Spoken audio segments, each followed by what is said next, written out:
Hello students. आज से हम लोग स्टार्ट करने जा रहे हैं भौतिकी के लिए आधारभूत गणित अर्थात बेसिक मैथ्स फॉर फिजिक्स। तो हम लोग जानते हैं कि mathematics is the language of physics अर्थात गणित जो है वो भौतिक विज्ञान की भाषा है। और अगर हमें किसी टॉपिक को या किसी सब्जेक्ट को समझना है तो हमें भाषा की आवश्यकता होती है।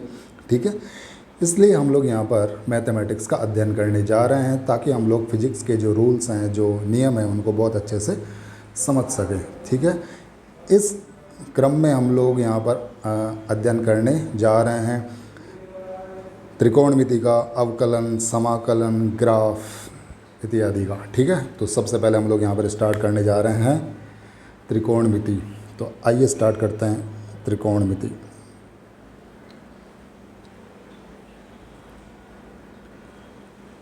ठीक है, तो सबसे पहली बात, त्रिकोणमिति क्या होती है? त्रिकोणमिति it is the branch of mathematics in which we study about the relation between the sides and the angles of the triangle. इसका अर्थ है कि हम लोग त्रिकोणमिति के अंदर किसी त्रिभुज की भुजाओं और इसके कोणों के मध्य जो संबंध है उसका अध्ययन करते हैं। ठीक है, तो त्रिभुज की भुजाओं तथा उसके कोणों के मध्य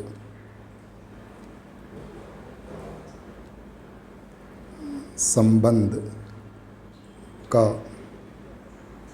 अध्ययन जिस ब्रांच में हम लोग करते हैं उसे हम लोग क्या कहते हैं? त्रिकोणमिति। तो मान लीजिए कि ये एक त्रिभुज दिया हुआ है इस प्रकार का। तो यहाँ पर ये कोण मान लीजिए अल्फ़ा है, ये कोण है बीटा, और ये कोण यहाँ पर दिख रहा है हमें 90 डिग्री है। और यहाँ पर इसे हम लोग यदि आधार कहें, इसे लंब कहें, तो ये होगा हमारा कर्ण। तो यहाँ पर इस लंब, आधार, कर्ण और ये जो कोण है अल्फ़ा, बीटा और 90 डिग्री, इनके मध्य हम लोग संबंध का अध्ययन करने जा रहे हैं जिसे हम लोग कहते हैं त्रिकोणमिति। तो आइए चलते हैं आगे। सबसे पहले हम लोग यहाँ पर बात करते हैं कि आखिर कोण क्या होता है। तो सबसे पहले बात करते हैं कोण। तो इसको हम लोग यहाँ पर समझने के लिए मान लीजिए एक लाइन है। ठीक है, और इस लाइन का ये वाला जो है पॉइंट ये फिक्स है, और इसका ये वाला पॉइंट, इसको हम लोग शिफ्ट कर सकते हैं एंटी क्लॉकवाइज यानी वामावर्ती, और क्लॉकवाइज यानी दक्षिणावर्ती। अर्थात यदि इस लाइन को हम लोग वामावर्ती रूप से घुमा रहे हैं तो ये लाइन कुछ समय के बाद यहाँ पर पहुँच जाएगी। ठीक है, तो इस लाइन ने यहाँ पर एक कोण तय किया है। इसका अर्थ ये हुआ कि ये लाइन जब घूर्णन कर रही है तब यहाँ पर कोण का निर्माण हो रहा है। ठीक है, इसी प्रकार से हम लोग कह सकते हैं कि ये लाइन जब यहाँ पर आएगी तो उस केस में यहाँ पर भी इसने एक कोण का निर्माण किया है। तो कोण बनाने के लिए घूर्णन होना आवश्यक है। तो हम लोग कह सकते हैं कि घूर्णन की मात्रा को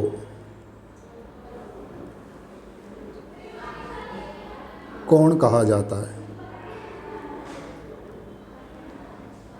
ठीक है बच्चों, घूर्णन की मात्रा को कोण कहा जाता है, और ये कोण अगर एंटी क्लॉकवाइज है तो इस केस में इस कोण को लिया जाता है पॉजिटिव, और अगर ये कोण क्लॉकवाइज है तो इस कोण को लिया जाता है नेगेटिव। क्लॉकवाइज और एंटी क्लॉकवाइज। क्लॉकवाइज की बात करें तो हिंदी में इसे कहते हैं दक्षिणावर्ती,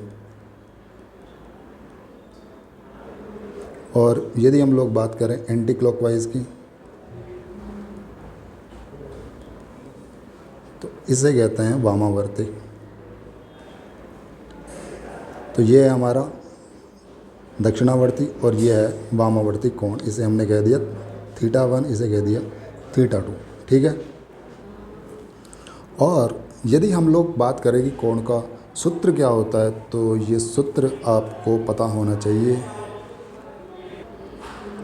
कोण का है सूत्र, कोण बराबर होता है बच्चों कोण बराबर होता है चाप बटे त्रिज्या।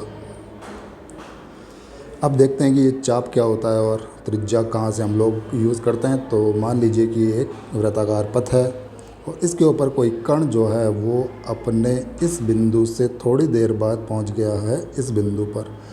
तो यहाँ पर हम लोग देख पा रहे हैं कि यहाँ से लेकर यहाँ तक का ये जो पथ है इसको हम लोग कहेंगे चाप। ठीक है, यह है चाप। और ये क्या है बच्चों, ये है त्रिज्या। ठीक है,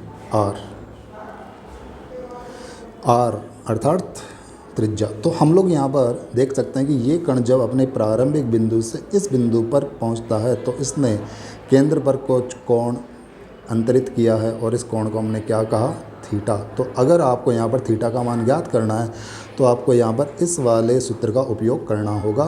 तो कोण का मान क्या है यहाँ पर, थीटा।